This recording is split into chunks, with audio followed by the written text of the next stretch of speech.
Hello guys, welcome to my YouTube channel. কেমন আছো তোমরা?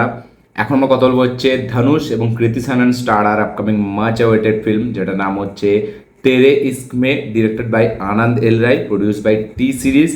এই ফিল্মটাকে বলা হচ্ছে রাঞ্জনার কাইন্ড অফ একটা সিকুয়াল। কারণ রাঞ্জনা ফিল্মটা, সেই ফিল্মটার একটা কাল্ট ফলোয়িং আছে, একটা কাল্ট স্টেটাস আছে, এবং যেহেতু সেই সেম অ্যাক্টর ডিরেক্টর আবার ব্যাক করছে, মানে হচ্ছে আনন্দ এল রায়, তার পাশাপাশি ধনুষ। এবং ধনুষের এটা মেবি থার্ড হিন্দি মুভি, ঠিক আছে, মানে হিন্দি ডেবিউ বলা যায়, কাইন্ড অফ। ডেবিউ তো তার রাঞ্জনাতে হয়েছিল, বাট হিন্দি ফিল্ম হিসাবে এটা তার 3 নম্বর ফিল্ম। কারণ এর আগে সব থেকে প্রথম সে রাঞ্জনা করে, সেকেন্ড সে করে ওই ফিল্মটা যাতে সারা আলি খান এবং অক্ষয় কুমার ছিল, তারপরে সে করে এই তেরে ইস্ক মে। এই ফিল্মটা রিলিজ হবে হচ্ছে নভেম্বরের কুড়ি কুড়ি তারিখ, মেবি 20 নভেম্বর রিলিজ হবে। আমি টিজারটাই দেখলাম, রিলিজ ডেটটা, এবং এই টিজারে অফিসিয়াল, মানে সরি, এই যে টিজারটা, সেটার রিয়াকশান আমার হিন্দি চ্যানেলে মানে ছাড়া হয়েছে কিছুক্ষণ আগে, লাইভ রিয়াকশান। আমি যখন টিজারটা প্রথমবার দেখি, তখন ওই টিজারটা লাইভ রিয়াকশান আমি হিন্দি চ্যানেল দিই। সেই লিঙ্কটা আমার ডিসক্রিপশানে আছে এই ভিডিওর নিচে, সেটা অবশ্যই গিয়ে সেই লিঙ্কটা ট্যাপ করে আপনারা গিয়ে ওখানে লাইভ রিয়াকশানটা অবশ্যই দেখবেন, এবং এই চ্যানেলটা নতুন হলে চ্যানেলটাকে সাবস্ক্রাইব করে দেবেন। তো আমি লাইভ রিয়াকশান ভিডিও ওই চ্যানেলটাই আনি। তো এবার এই টিজারটা নিয়ে যদি কথা বলি, তো চলো ভিডিওটা সব থেকে প্রথম শুরু করা যায়। তো কেমন লাগলো আমার এই তেরে ইস্ক মে, এই ফিল্মটার টিজার? এক লাইনে যদি আমি টিজারটাকে রিভিউ করি, আমার কাছে এই টিজারটা কিন্তু একটা খুবই ইম্প্যাক্টফুল, খুবই ইন্টেন্স, খুব র, এবং খুবই একটা পজিটিভ টিজার আমি এটাকে বলবো। কারণ টিজারে যেটা সব থেকে প্রমিসিং, যেটা সব থেকে নজর কাড়ে, সেটা হচ্ছে ধনুষের পারফরমেন্স। মানে এই টিজারটা যেভাবে স্টার্ট হয়, মানে একজনের বিয়ে হচ্ছে, এবং সেইখান থেকে যেভাবে টিজারটা শিফট হয়, যে একজন তার বাবাকে হারিয়েছে, আগুন জ্বালাচ্ছে, এবং সেইখান থেকে আমরা গল্পটা এগোতে দেখতে পাই। এবং তখন আমরা দেখতে পাই যে অ্যাকচুয়ালিতে কী হয়েছিল, যে একটা ছেলে এবং মেয়ে, তারা একে অপরকে খুব প্রেম, মানে ভালোবাসতো, ঠিক আছে, এবং একটা টাইমের পর সেই মেয়েটা কোনোভাবে সেই ছেলেটাকে বিট্রে করছে। এবার সে বিট্রেটা কেন করছে, মানে সরি, বিট্রে বলছে, আমি চিট করছে, সে চিটটা কেন করছে, ঠিক আছে, অ্যাকচুয়ালিতে সে অন্য কাউকে কি লাইক করে, নাকি এই ছেলেটার মানে কোনো একটা মানে খারাপ দিক আছে যার কারণে সে মানে এই পথটা বেছে নিয়েছে, নাকি তার বাড়ি থেকে কোনো প্রেশার আছে যার কারণে সে এই ছেলেটার সাথে থাকতে পারছে না। তো অ্যাকচুয়ালিতে কী হয়েছে সেটা জানার জন্য আপনাদের এই ফিল্মটা দেখতে হবে। এই ফিল্মটা রিলিজ হবে হচ্ছে 20 নভেম্বর। আমি 20 নভেম্বরে মেবি দেখলাম, এক্স্যাক্ট ডেটটা বলতে পারছি না, বাট আপনারা অবশ্যই কমেন্টে লিখে জানাবেন যে অ্যাকচুয়ালি ডেটটা কোনটা। এবার এই টিজারটা সব থেকে ফার্স্ট, যেরকম বললাম যে ধনুষের তো পারফরমেন্স টপ নচ, এবং ধনুষ ফিল্ম যেরকমই হোক, তার স্ক্রিপ্ট সিলেকশন যেরকমই হোক, ধনুষের কাজ সবসময় টপ নচ হয়, সবসময় সে ব্যাপক কাজ করে। কোনো অডিয়েন্স, কোনো ক্রিটিক্স, কেউ, কোনো ডিরেক্টর, কোনো কো অ্যাক্টার, কেউ এটা বলতে পারবে না যে ধনুষ কখনো সেই কাজটা মন দিয়ে করে না। মানে ধনুষকে কোনো ফিল্মে যখন আপনি ডিরেক্ট করছেন না, ডিরেক্টরের থেকে বেশি মানে চিন্তা থাকে ধনুষের। আপনারা সেটা তার প্রত্যেকটা কাজ, প্রত্যেকটা স্ক্রিপ্টে আপনারা দেখতে পেয়ে যাবেন। কুবেরের মতো সিনেমার তার পারফরমেন্স দেখুন, ইডলি কড়াই তার একটা সিনেমা আছে, তাতে তার পারফরমেন্স দেখুন, তেরে ইস্ক মে সিনেমাটা আছে, তাতে তার পারফরমেন্স দেখুন।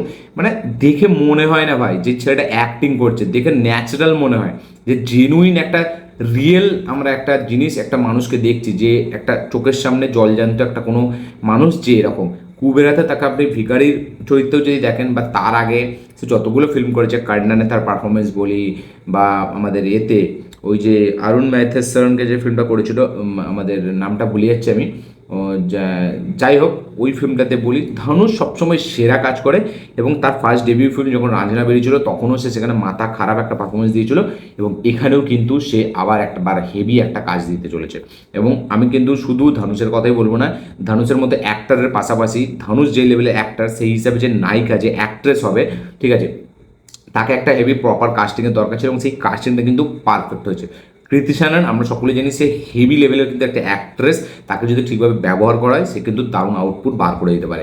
এইখানে কৃতি সানন জাস্ট, আপনি ওই যখন বসে আছে কৃতি সানন, যেখানে টিজারটা স্টার্ট হয়, তারপরে তার যে চোখের এক্সপ্রেশন, তার যে চোখের দিকটা যদি আপনি ভালো করে দেখেন, তারপরে সেখান থেকে যেভাবে সে ট্রান্সফর্ম হচ্ছে আপনি যদি দেখেন, বা তার ওই অ্যালকোহল যখন সে ড্রিঙ্ক করছে, তখন সেখানে তার পারফরমেন্স দেখুন, বা যখন সে প্রেমের দিকটা তার ফুটে উঠে আসে, তখন সেখানে তার পারফরমেন্স দেখুন। তো তার পারফরমেন্সে কিন্তু ভেরিয়েশন আছে, তার পারফরমেন্স কিন্তু সেই পারফেকশনটা আছে, মানে সেটা আপনি কৃতি সাননকে দেখলে বুঝতে পারবেন। এবং কৃতি সানন রিসেন্ট টাইমে হয়তো তার ফিল্মগুলো ফ্লপ যাচ্ছে, তাকে হয়তো সেরকমভাবে রোল দেওয়া হচ্ছে না, বাট তার কিন্তু কাজ সত্যিই ভালো। মানে আপনারা যদি দেখেন ওই যে ডাবল রোল যে ফিল্মটা এসেছিলো তার, আমাদের ভুলেছি, দোপাত্তি কি, হ্যাঁ দোপাত্তি বলে যে ফিল্মটা এসেছিলো, ওতে কৃতি সাননের কাজ দেখুন, বা মিমিতে, বা আরও যেরকম কমার্শিয়াল ফিল্ম বাদ দিয়ে যে কটা একটা কাইন্ড অফ হালকা একটু রিয়েলিস্টিক অ্যাপ্রোচ বা একটা কী বলবো একটা কন্টেন্ট ওরিয়েন্ট যে ফিল্মগুলো আমরা বলি, ঠিক আছে, সেইগুলোকে যদি আপনারা ধরি, সেখানে কিন্তু কৃতি সাননের কাজ খুবই ভালো, খুবই বেটার।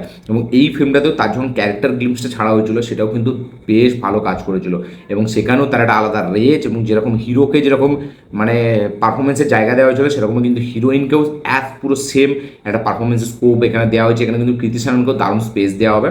তো কৃতি সাননের এখানে পারফরমেন্স খুব হেভি, বাট যেহেতু ধানুষ তাকে একটা এখানে অ্যাজ এ লিড সে আছে, এবং তার ক্যারেক্টারটা যেহেতু একটা ছেলেটা ভালোবাসার দিকটা যেহেতু ছেলের দিক থেকে, তাই জন্য তাকে বেশি ফোকাস করা যায়। এবং সেখানে তো ধানুষের পারফরমেন্স নিয়ে আমি কোনো কথা বলবোই না, আমি ধানুষকে সাইডে দিলাম। ধানুষের কথা বলাটা মানেও আমার খারাপ হবে, কারণ সে সবসময় ভাই একটা আলাদা লেভেলে কাজ করে বেরিয়ে যায়, মানে তার কোনো তুলনা, তার কোনো কম্প্যারিজন কোনো অ্যাক্টারের সাথে হয় না।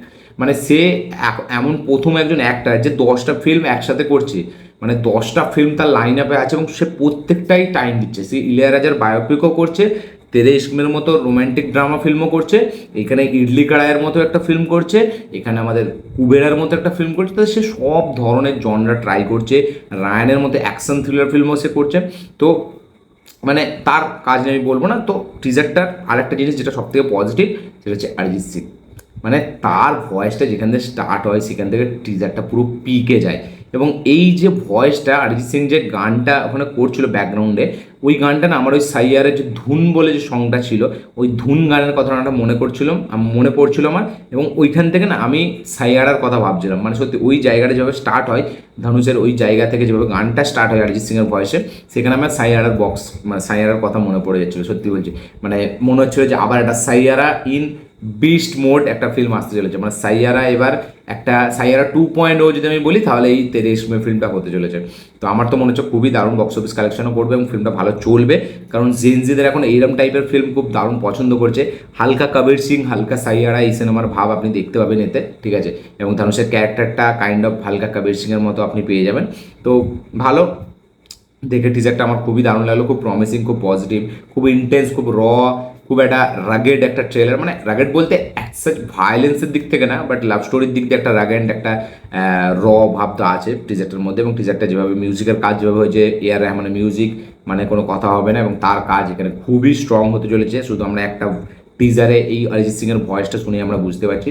তো ওভারঅল পুরো টিজারটা যেভাবে ডিজাইন করেছে, যেভাবে এডিট করেছে, যেভাবে টিজারটাকে প্রেজেন্ট করেছে, সব কিছুই খুব হেভি। লাভ এবং ড্রামার যেভাবে ব্লেন্ডিং, সেটা খুব স্ট্রং। ধানুষ এবং কৃতি সানন দুজনেরই পারফরমেন্স টপ নয়, এবং দুজনেই সেরা কাজ করতে চলেছে। আনন্দ এল রায়, তারও ডিরেকশন খুব ভালো হতে চলেছে। আফটার রাঞ্জনা, ধানুষ আবার একবার এই ফিল্মটার মাধ্যম দিয়ে আবার একবার তার হিন্দি অডিয়েন্সের মধ্যে সে কিন্তু আবার একবার দারুণ একটা ফেম পেতে চলেছে। মানে মাঝখানের ফিল্মটা ওই যেটা অক্ষয় কুমার এবং সারা আলি খান ছিল, ওটা অতটা লেভেল অব্দি মানে চর্চা হয়নি, বাট ধানুষের পারফরমেন্স ওখানে আবার খুব ভালো হয়েছিল। আমি রিভিউ দেখেছিলাম ফিল্মটার, ওই ফিল্মটা মনে হচ্ছে আমি এখনো দেখিনি, ঠিক আছে, বাট ওখানে ধানুষের পারফরমেন্স খুব স্ট্রং ছিল, আমি শুনেছি। বাট এই ফিল্মটাতে সে লিড, এবার যখন ওই ছুটে একজনকে মারছে, ওই সিনটা দেখে আপনি ধানুষের জাস্ট এক্সপ্রেশনটা দেখবেন, আপনার মনে হবে রিয়েল কোথাও মারামারি হচ্ছে। মানে ধানুষ ভাই এই লেভেলের কাজ করে। তো আমার তো হেভি লেগেছে টিজারটা, music wise, visual wise, performance wise. তো আপনাদের কীরকম লেগেছে টিজারটা অবশ্যই কমেন্টে লিখে জানাবেন। যারা যারা এই টিজারটি এখনও দেখেননি, অবশ্যই ইউটিউবে যান, গিয়ে চেক আউট করুন টিজারটা, এবং টিজারটার লাইভ রিয়াকশন আমার হিন্দি চ্যানেল আছে, অবশ্যই গিয়ে দেখবেন। তো যারা যারা অলরেডি দেখে নিয়েছেন, তাদের কি বক্তব্য, কি মতামত এই টিজারটিকে নিয়ে, অবশ্যই শেয়ার করবেন, কমেন্টে লিখে জানাবেন। এবং এই ফিল্মটা দেখার জন্য আমি বেশ এক্সাইটেড। হয়তো মনে হচ্ছে এই ফিল্মটা আমি থিয়েটারে দেখতে পেতে পারি। তো দেখা যাক কী হয়, আপনাদের কি বক্তব্য অবশ্যই শেয়ার করবেন। এবং রাঞ্জনাকে রিলিজ করা হয়েছিল কিছুদিন আগে, যেখানে আমরা দেখতে পাই এআই এর মাধ্যমে ক্লাইম্যাক্সটা চেঞ্জ হয়ে গেছিলো, যেখানে কুন্দন সে বেঁচে উঠেছিল। তো এবার দেখা যাক তারই কোনো কন্টিনিউয়েশন আমরা দেখতে পাই, নাকি এখানে এটা পুরোপুরি একটা স্ট্যান্ডঅ্যালোন আলাদা মুভি হয়, সেটা দেখার মতো বিষয় হবে। তো আমার এই ছিল রিয়াকশন, কি মতামত আপনাদের শেয়ার করবেন। ভিডিওটা ভালো লাগে থাকলে লাইক শেয়ার কমেন্ট করে দেবেন, চ্যানেল নতুন হলে চ্যানেলকে সাবস্ক্রাইব করবেন, বেল আইকনটি প্রেস করতে ভুলবেন না। দেখা হচ্ছে পরের ভিডিওতে, ততক্ষণের জন্য বাই।